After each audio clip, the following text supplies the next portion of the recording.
So she went and decided to be a flight attendant. And to become a flight attendant, it's quite a process. You have to go to school like at another city. And so my mom lived in this other city for what seems like now, I think like 3 months. I can't remember exactly how long it was, but it was a while. And I was about 16, 17 at the time. And so, I was smarter than my parents. And so I remember we had to adjust when my mom was gone, because it was like we had to take care of dinner and we had to do all of the stuff. And we were old enough that we could handle that, right? We were old enough that we could take care of those things. But I remember that my mom came back, and there was kind of a readjustment period because she had been gone, and then she came back, and she was still traveling a lot because when you're early in your flight attendant career, you have all the flights no one wants to take, so you're traveling a lot of weekends, a lot of time that people don't want to be flying. So I remember we started having some conflict in the family because mom had been gone, and then she came back, and so there were just some issues. And so we sat down for a family meeting, and of course I was there, and I was going to explain to them, my parents, parents, amateurs at life, how wrong they were about everything and how they just need to see things my way. And we get into this discussion, and they're, for some reason, not figuring out how right I am. And so we start talking, and eventually I say these words, and I don't know if you've had this experience where you say something, and then like as soon as the words leave your lips, you're like, no, just come back. Like I wish they would have never come out. I looked at my mom and I said, Mom, it's just easier when you're not here. Oh, I regret those words to this day. Have you ever needed forgiveness? Maybe you don't feel like you do. Maybe you're more the kind of person who needs to do some forgiving. Like someone hurt you. Someone lied to you. Someone cheated on you. Someone failed you, betrayed you, backstabbed you. Someone did something so unspeakable to you, you can't even talk about it with other people. Maybe the people who are supposed to love and care about you the most in this world failed you in a substantial way, or hurt you, or broke you. So maybe for you, it's not that you feel like, man, you need some forgiveness. Maybe you just feel like, I don't even think I can forgive. The text that we're in this morning, the story that Jesus tells, is about lost things. 2 stories about a lost sheep and a lost coin. Now, I told you yesterday, I'm not going to stand up here and explain to you all the nitty-gritty details of these stories. That's not what I'm going to do, but I do want to point out some details, particularly one that's easy to overlook. If you look at Luke chapter 15 and verse 1, Jesus says, "Now all the tax collectors and sinners were coming near to listen to him." Now, a couple things you need to know. Number one is that Luke likes to talk about tax collectors and sinners more than any of the other gospel writers. He has more stories about tax collectors than Matthew or Mark or John. He's more interested in talking about sinners than any of the other gospel writers, and so he gives us lots of this information. So what I want to do a little bit this morning is talk about, well, who are these groups, these tax collectors and sinners? Luke tells us about 2 stories in his gospel of tax collectors. The first one comes in Luke chapter 5, starting in verse 27. Jesus is doing ministries in the middle of doing all these healings. And I read you this story yesterday from Matthew's gospel. Here's how Luke tells it. After this, he went out, that's Jesus, and he saw a tax collector named Levi. Now in Matthew, the guy's name is Matthew. But he says to him, "Follow me," and he got up, left everything, and followed him. So he calls this tax collector. Now, Levi, Matthew here, is a tax booth sitter, right? That means that he's not raking in the dough. He's like the person that sits at the toll booth and takes the money. So he's not wealthy from his tax collecting, but he's still despised. And so Levi gave a great banquet for him in his house, and there was a large crowd of tax collectors and others sitting at the table. Now notice this. Notice who's there and is concerned. The Pharisees and their scribes were complaining to his disciples, saying, "Why do you eat and drink with tax collectors and sinners?" Why would you spend time with these people?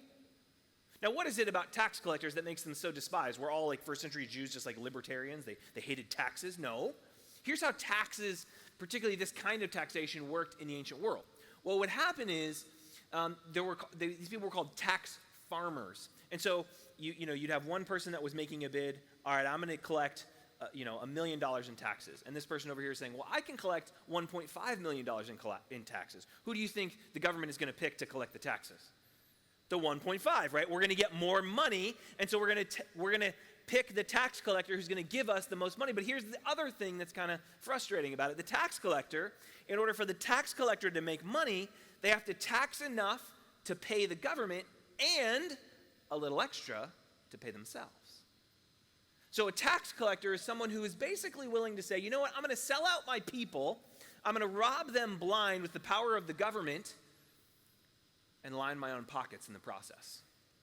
These were people who had betrayed their fellow Jews, tax collectors and sinners. The next story is about a different tax collector. Remember, I told you that Levi, Matthew, was a tax booth sitter. He wasn't wealthy from his tax collecting, but there is one guy who was. His name is Zacchaeus. He says about him in Luke chapter 19, verse 2, a man there was named Zacchaeus, and he was a chief tax collector. He was at the top. He didn't sit at the booth. He had guys sitting at booths for him. He was a chief tax collector, and he was rich. Now, if you know this story, anything about Zacchaeus, you know that he was a wee little man. He was short. And so Jesus was coming through the city of Jericho, and Zacchaeus, for some reason, was desperate to see him. Maybe he'd heard the stories about how Jesus was the kind of person who spent time with tax collectors and sinners, and Zacchaeus was genuinely curious. And so he goes and he climbs up on the tree, and he's waiting for Jesus. And as Jesus goes by, he looks up and he sees Zacchaeus. He says, Zacchaeus, come on down. I'm having dinner at your house tonight. This time, it's not just the Pharisees that are mad. Luke chapter 19, verse 7, all who saw it began to grumble and said, he is gone to be the guest of one who is a sinner. Everyone hated Zacchaeus because he had gotten wealthy by extorting them. They're angry. How dare you spend time with someone like that, Jesus? And these people, they're flocking to Jesus in Luke chapter 15 to hear what he says before he tells these stories about lost things. And there's this other group that's mentioned, tax collectors and sinners. Luke uses this word sinner more than any other author of the New Testament. He's very interested in this concept, this sinner. And so Luke, as he's talking about this, he sort of, well, like, what exactly does he mean by sin? Well, there are four major images for sin that show up in the Bible. The first one is that sin is like a weight, a burden that you cannot lift by yourself. I know some of you probably are weightlifters. You go to the gym, and this is so heavy, this thing that happens in your life, that you can't bear it on your own. It's like a weight on your chest that you can't get off, something that you can't even tell somebody because it feels like you can literally feel it weighing you down. You see this in the book of Leviticus, chapter 16, which describes the process whereby one day a year, the high priest would go into the Holy of Holies and would make an offering for the sins of all the people. And in that process, he would do this. He would, in Leviticus chapter 16, verse 21, Aaron, the high priest, would lay both hands on the head of the live goat, confess over it all the iniquities of the people of Israel, and put all their transgressions, all their sins, putting them on the head of the goat. The idea here is that the weight of this burden gets lifted off the people and put onto the goat. And then they send it away into the wilderness by means of someone designated for the task. The goat shall bear, shall carry, shall lift the weight that the people of Israel cannot. All their iniquities to a barren region and get rid of them.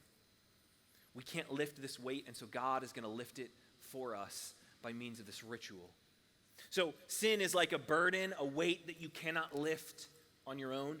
But it's also described as like a stain that you can't wash out. If you remember yesterday, I told you the story about David and Bathsheba and how David did this unspeakable thing, and then he made it worse and worse by trying to cover it up. And it's like we do something, and it's like this stain in our clothes, and you try to like cover it or get it out, and it just grows and gets bigger and bigger and worse and worse. It's a stain that you cannot wash out. Here's how David prays after he commits this unspeakable act. It's confronted by the prophet Nathan. He says in Psalm 51, "Have mercy on me, O God, according to your steadfast love, according to your abundant mercy, blot out my transgressions, wipe them out. Wash me thoroughly from my iniquity and cleanse me from my sin." It's a stain that I cannot wash out, and I look and I know my transgression, my sin is ever before me. I can't look and not see it. It covers me, and I just want to get it off. I want to be washed away from it. It's like a burden that you cannot bear. It's like a stain that you cannot wash. And it's also like a debt you cannot pay. In Matthew chapter 6, when Jesus is teaching his disciples how to pray, he says these words. Then when you pray, you should say, "Forgive us our debts as we have also forgiven our debtors." All through the New Testament, one of the main images for sin that we see is not just a weight that you cannot lift. It's not just a stain that you cannot wash. It's a debt that you cannot pay. And then the last one, number 4, it's the one that shows up here in Luke 15. Sin is like a direction you should have never gone. You ever woken up one morning, kind of looked around, thought about what you did, and you just kind of think, how did I get here? Like, what am I doing? I don't want to do this. This isn't who I want to be. It's a direction that you never should have gone, and so Jesus describes it as being lost. Now, this word for lost that shows up in Luke, it's used a lot of times. 27 times in Luke's gospel, he uses this word lost for these lost sheep and this lost coin. Now, this word lost, it can cover a lot of things. It can mean lost, like you're in the wrong place, but it can also mean lost like you're dead. In Luke chapter 8, it talks about how the disciples are in a boat with Jesus, and this big storm comes up, and the waves are coming over the boat, and the disciples are terrified, and Jesus is asleep in the boat, and so they go wake him up, and they're shouting at him. They're saying, Jesus, you got to wake up because we are perishing. We are lost. Same word. We're about to die, Jesus. In Luke chapter 13, Jesus is telling a story about how when this tower falls on a bunch of people and kills them, they are lost. Luke chapter 17 is used to describe people who die in a flood. This word for lost, it's not just like, I kind of wandered off the path. This is lost to the point of like death.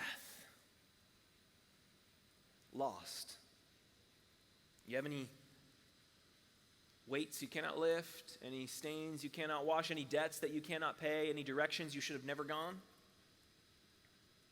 Tax collectors and sinners are fascinated by what Jesus is talking about, hearing about something that is dead, something that is lost, that might be found, that might live again.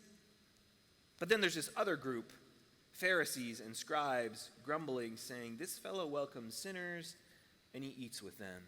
Now the Pharisees, they get a bad rap. You read through the Gospels, and the Pharisees are often in opposition to Jesus, but the reason they conflict so much is that Jesus, his theology, his teaching about Scripture is most like the Pharisees. They're the people who should most understand him. And in fact, one of the things that Jesus says about the Pharisees in Matthew chapter 23, he doesn't say the Pharisees are wrong or they're wicked. What he says is they're right. Matthew chapter 23, verse 1 through 3, Jesus said to the crowds and to his disciples, "The scribes and the Pharisees, they sit on Moses' seat. Therefore," listen to this, students, "do whatever they teach you and follow it." They know the truth. They know what it means to be faithful to God. They've been studying the Scriptures. Listen to them. They have something to teach you. But do not do as they do, for they do not practice what they teach. They know the truth, but they don't live the truth, these Pharisees. You see, they get a bad rap, but the Pharisees, their concern with Jesus offering this forgiveness is that it might give the wrong impression. People might begin to think that like forgiveness is the same thing as permission. They might begin to think, well, it doesn't matter what I do because God's just going to forgive me anyway. And so when Jesus encounters people and he offers them forgiveness, the Pharisees are like, wait a minute, who do you think you are to offer this forgiveness? You think you can forgive? 2 stories. One is there's this guy who's been paralyzed his whole life. And his friends hear about Jesus, and so they're going to take Jesus to see this guy. This is Luke chapter 5. And they're going to take their friend who's been paralyzed. They want him to see Jesus, but the crowd is so full that they can't get into the house to get their friend to Jesus. And so they decide what all of us would do. They climb up on the roof. And they start to dig through the tiles on the roof, and they lower their friend down on a mat right in front of Jesus. And we think, okay, this is going to be great. Jesus is going to heal this guy. And then he says, "Son, your sins are forgiven." Not take up your mat and walk. Your sins are forgiven. And the people in the crowd, the Pharisees, the scribes say, "Who do you think you are to forgive sins?" It kind of sounds like you're giving permission, Jesus. Then Jesus tells the guy to take up his mat and walk to prove to them that he has the authority to forgive sins. stories where Luke chapter 14, right before this story in Luke chapter 15 that Jesus tells, there's a man who has dropsy. Dropsy is this disease where your body retains water too much, and so your body becomes really bloated with water. And it's the Sabbath day, and the Pharisees know the law that you're not supposed to work on the Sabbath, and so Jesus is doing something on the Sabbath, and they're concerned. They're like, is this guy going to heal on the Sabbath? Is this Jesus? Who does he think he is to be offering this healing and this forgiveness on the Sabbath? That's not what you're supposed to do. And Jesus, what does he do? He heals the guy. I wonder if he just like poked him and the water just like dropped out or something. I don't know. And they're angry because they think, who is this person to offer forgiveness? And they're not wrong. One of my friends, John's a pastor, and he had a meeting with a good friend. They'd been good friends since college. He was also a pastor at another church. He called up John and said, hey, John, we need to have lunch. I need to talk to you. They hadn't talked in a while. He said, yeah, let's get together sometime next couple weeks. He said, no, I really need to talk to you. Okay, so he went and he met him. I started having this conversation. This friend says to John, he says, now, I've met this woman, and I've fallen in love with her, and she's not my wife. I'm going to leave my wife. I'm going to leave my kids. I love this woman. I'm in love with her. And I don't want you to try and talk me out of it, John, because I've made this decision. What I need you to tell me, John, even though I'm going to do this, do you think there's any way maybe that God could forgive me? You see, what he's asking for is not forgiveness. He's asking for permission. It's not the same thing. And so the Pharisees, they're concerned when they see Jesus offering this grace, this forgiveness, this life to these lost sinners, is like, does that mean the sin doesn't matter? They're concerned. One more story. Luke chapter 7.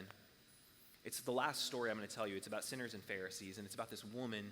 And Jesus goes and he eats a meal at a Pharisee's house, a Pharisee named Simon. And Jesus is there at the meal, and when he shows up, there's a woman who hears about him, and it says in the text that she is a sinner woman. Multiple times that identifies her as someone who has committed many sins. She has lots of weight that she cannot lift. She has lots of stains that she cannot wash out. She has lots of debts she cannot pay. She has all kinds of wrong directions in her life. And she encounters Jesus, and she is so overwhelmed by the fact that he allows her in his presence. She's just like weeping and just like, not just like a little bit of allergies. Like she's ugly crying, just weeping.